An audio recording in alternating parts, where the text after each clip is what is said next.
श्री सद्गुरु चरण कमलेभ्यो नमः। श्री ललिता महात्रिपुर सुंदर्यै। साधक वृंद, इस वीडियो श्रृंखला के प्रथम पुष्प में हमने भगवान परशुराम जी के स्वयं श्री विद्या दीक्षा ग्रहण करने के प्रसंग के साथ उनके द्वारा दीक्षाएं प्रदान किए जाने के प्रसंगों का श्रवण किया। हम प्रथम पुष्प में यह भी कह आए हैं कि श्री विद्योपासना विषयक प्रमुख ग्रंथों की यदि चर्चा की जाए तो हमारे स्मृति पटल पर श्री विद्यार्णव, परशुराम कल्पसूत्र, नित्याषोडशी कारणव, योगिनी हृदय, त्रिपुरा रहस्य, प्रपंच सारतंत्र, सौंदर्य लहरी, सौभाग्य भास्कर तथा श्री विद्या रत्नाकर आदि ग्रंथों के नाम आते हैं। इस वीडियो के माध्यम से हम आपका परिचय भगवान परशुराम जी प्रणीत परशुराम कल्पसूत्र से करा रहे हैं। परशुराम कल्पसूत्र त्रैपुर सिद्धांत का प्रतिपादन करता है। इसमें शिव शक्तैक रूप तत्व की साधना अभिप्रेत है। मूलतः श्री विद्या त्रिपुर सुंदरी एवं शिव के सामरस्य की साधना है। आइए अब परशुराम कल्पसूत्र की विषय वस्तु की चर्चा कर लें। हमें ग्रंथ के नाम से यह स्पष्ट हो जाता है कि यह एक सूत्रात्मक ग्रंथ है। श्री विद्या गूढ़ एवं रहस्यात्मक विद्या है। परशुराम जी ने जो कुछ भगवान दत्तात्रेय जी से ग्रहण किया उसको गोपनीय होने के कारण सूत्र रूप में परशुराम कल्प सूत्र की रचना की। निश्चित रूप से श्री विद्योपासकों के लिए यह सूत्र रूप ग्रंथ ही परम उपयोगी और मार्गदर्शक बन पड़ा है। श्री विद्या गूढ़ एवं रहस्यात्मक विद्या है। अतः इस ग्रंथ में सभी कुछ विस्तार से खोलकर नहीं लिखा गया है। यहाँ हम यह भी स्पष्ट कर दें कि श्री विद्योपासना बहिर्याग अथवा बाह्य उपासना मात्र न होकर अंतर्याग है। बाह्य पूजा से बाह्य जगत दिव्य रूप में अंतरित हो जाता है तथा यह अंतर्याग का प्रथम आवश्यक सोपान बन जाता है।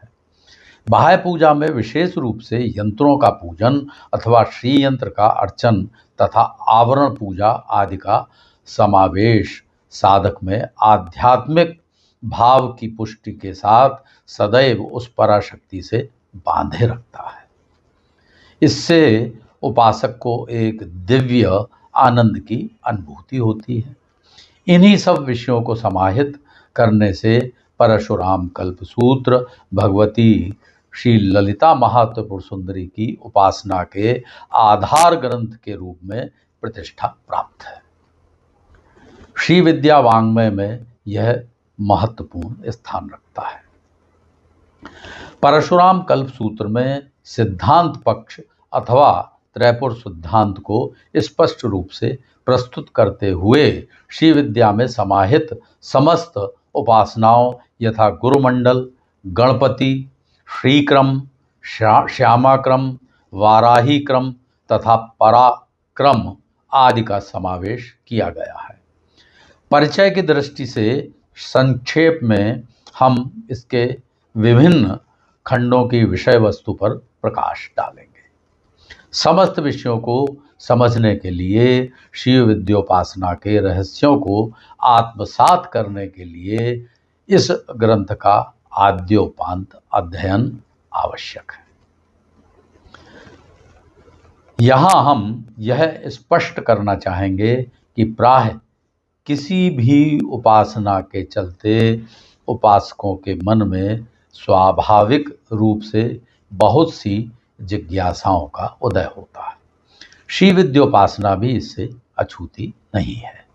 इस वीडियो श्रृंखला के माध्यम से हमारा प्रयास है कि ग्रंथ की विशिष्ट विषय वस्तु की प्रस्तुति के चलते जहाँ भी सामान्य जिज्ञासा एवं उसका समाधान प्राप्त होगा, उसकी चर्चा हम अवश्य करेंगे।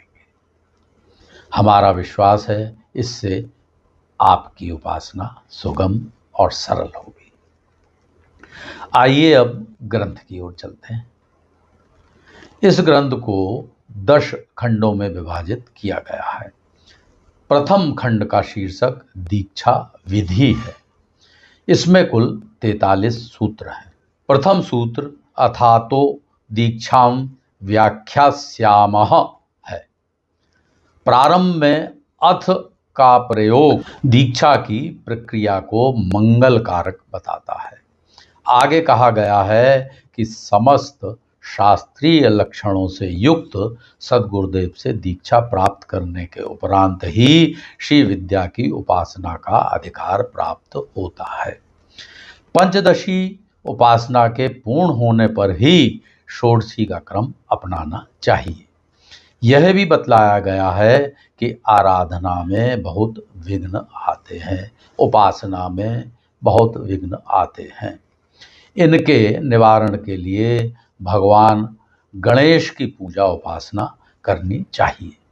इससे भगवान गणेश प्रसन्न होते हैं, फलस्वरूप विघ्नों का नाश होता है तथा उपासना शांतिपूर्वक संपन्न होती है।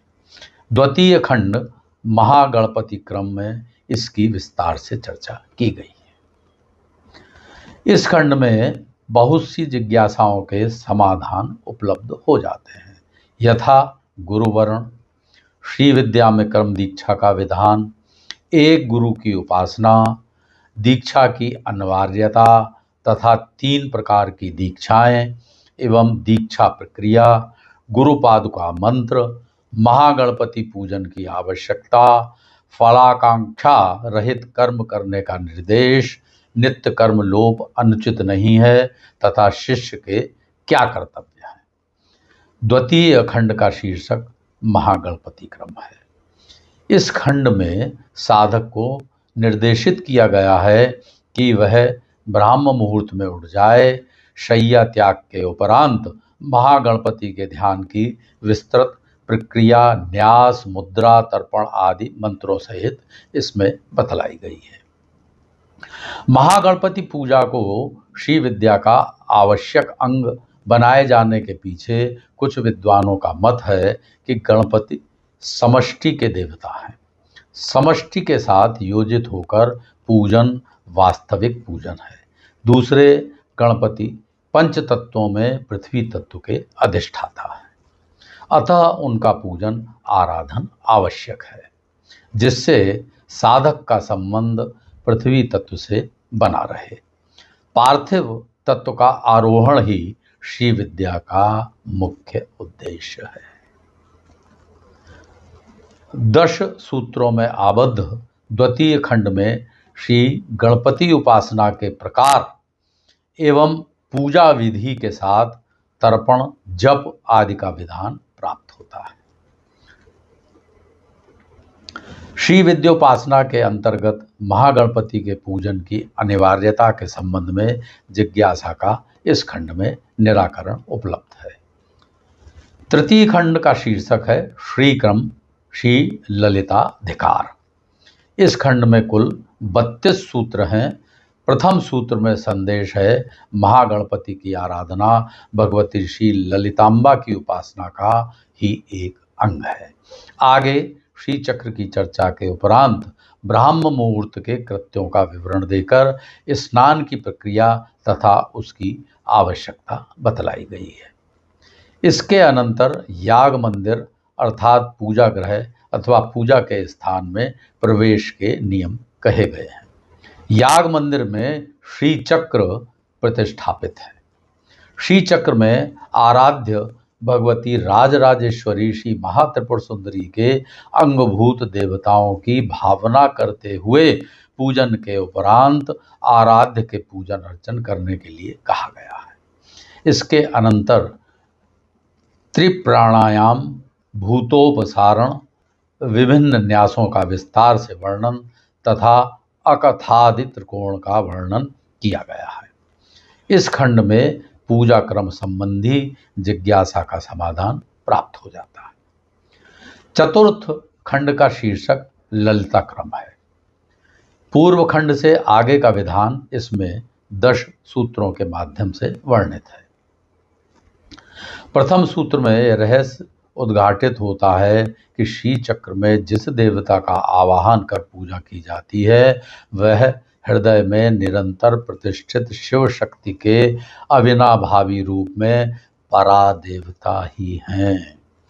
आवाहन की इस प्रक्रिया का त्रिखंडा मुद्रा के प्रयोग से इस खंड में वर्णन प्राप्त होता है। साधकों की जिज्ञासा शांत करने की दृष्टि से यहाँ हम त्रिखंडा मुद्रा के विषय में कुछ कहना चाहेंगे। इसके 3 खंड इच्छा, ज्ञान और क्रिया शक्ति की ओर संकेत करते हैं। पुनश्च जन्म, मृत्यु और जरा अथवा सत्व, रज और तम आदि भी इसके 3 खंड माने जा सकते हैं। इनको खंडित करने वाली अर्थात केवल मोक्ष प्रदान करने वाली मुद्रा ही त्रिखंड। पंचम सूत्र चतुष्षष्ट्युपचार विधि का निर्देश करता है। इनका प्रयोग आवश्यक है क्योंकि उपचार की प्रक्रिया में आराध्य की प्रसन्नता हेतु समंत्र वस्तु समर्पण किया जाता है। सूत्र संख्या 6 निर्देशित करता है नव मुद्राश्च प्रदर्श्य। यहाँ नव मुद्राओं के प्रदर्शन के लिए कहा गया प्रतीत होता है। विद्वानों के मतानुसार इस सूत्र में च अव्यय का प्रयोग एक और विशेष मुद्रा के प्रयोग की ओर संकेत करता है। इस प्रकार इस सूत्र में कुल 10 मुद्राओं के प्रदर्शन के लिए ही निर्देशित किया गया है। श्री विद्योपासक पूर्णाभिषिक्त साधक इन 10 मुद्राओं से भली भांति इसके अनंतर 15 नित्याओं तथा ओगत्रय के पूजन का विधान कहा गया है। पंचम खंड का शीर्षक है ललिता नवावरण पूजा क्रम। इस खंड में पराम्बा श्री ललिता महात्रिपुर सुंदरी के पूजा क्रम को आगे बढ़ाते हुए श्री चक्र में नवावरण पूजन की चर्चा की जा रही है। परशुराम कल्प सूत्र के अनुसार पूजन का प्रारंभ प्रथम आवरण जिसे भूपुर कहा जाता है, जिसमें एक के भीतर एक 3 चतुरस्र होते हैं। सबसे बाहरी चतुरस्र में 10 सिद्धियों का पूजन किया जाता है। मध्य त्रिकोण में अष्टमात्रका शक्तियों का तथा सबसे भीतर के चतुरस्र में सर्व संक्षोभिन्यादि 10 मुद्रादि शक्तियों का पूजन किया जाता है। यहाँ एक तथ्य विशेष रूप से ध्यान देने योग्य है कि समस्त सिद्धियों का पूजन भूपुर के बाह्यतम चक्र, जिसे त्रैलोक्य मोहन संज्ञा से विभूषित किया गया है, में प्रारंभ में ही कर दिया जाता है। भूपुर नाम से भी शिव से पृथ्वी पर्यंत 36 तत्वों में अंतिम पृथ्वी तत्व का ही बोध होता है। कुछ विद्वानों का मत है कि श्री विद्या मोक्ष प्रदायिनी विद्या है, अतः सिद्धियों की कामना प्रथम आवरण के प्रथम चतुरस्र में ही पूर्ण हो जाती है तथा समाप्त भी हो जाती है, क्योंकि आगे के पूजन के क्रम में तो मोक्ष के पथ पर ही बढ़ना। ऐसा प्रकट हो सकती है कि श्री विद्या को भोग और मोक्ष प्रदायिनी कहा गया है। हमें प्रतीत होता है कि इसका वास्तविक भाव भूपुर के इस पूजा क्रम से स्पष्ट हो जाता है। नवावरण पूजन का यह क्रम द्वितीय आवरण में 16 गुप्त योगनियों, तृतीय आवरण में 8 गुप्ततर योगनियों, चतुर्थ आवरण में 14 संप्रदाय योगनियों, पंचमावरण में 10 कुलोत्तीर्ण योगनियों, षष्ठावरण में 10 निगर्भ योगिनियों, सप्तमावरण में 8 रहस्य योगिनियों का पूजन किया जाता है। इसके अनंतर अष्टमावरण में आयुध पूजन के उपरांत 4 अति रहस्य योगिनियों का पूजन किया जाता है। अंत में नवमा वर्ण में परापराति रहस्य योगिनी पूजन का विधान कहकर बलिदान, प्रदक्षिणा, जप, स्तोत्र पाठ, सुवासिनी पूजन तथा विसर्जन का विधान कहा गया है। इसी के साथ यह खंड पूर्ण हो जाता है। इसी के साथ हम द्वितीय पुष्प को भगवती के श्री चरणों में निवेदित करते हैं। जय जगदम्बा, जय भवानी।